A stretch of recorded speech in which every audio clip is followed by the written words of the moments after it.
একসময় সুন্দরবনের গভীর জঙ্গলে বালু নামের এক নিরীহ হাতি বসবাস করত। সে সবার সঙ্গে বন্ধুত্বপূর্ণ ছিল এবং কেবল শান্তিপূর্ণ জীবনযাপন করত।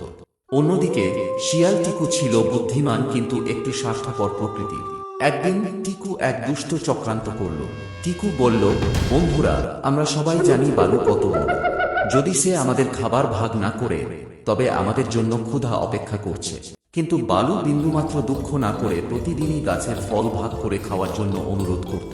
একদিন হঠাৎ দুর্ভিক্ষ নেমে আসে এবং গাছের ফল একেবারে কমে যায়। টিকু বিপদ দেখেও নিজেদের জন্য খাবার লুকিয়ে রাখে, কিন্তু বালু তার শেষ ফলটিও ক্ষুধার্ত পাখি এবং জন্তুর মধ্যে ভাগ করে দেয়। এই ঘটনায় টিকুর মনে পরিবর্তন আসে।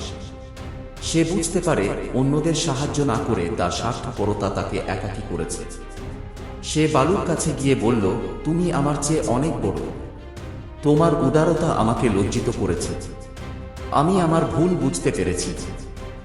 বালু হেসে বলল, আমাদের জঙ্গলে বেঁচে থাকার একমাত্র পথ হলো একে অপরকে সাহায্য করা।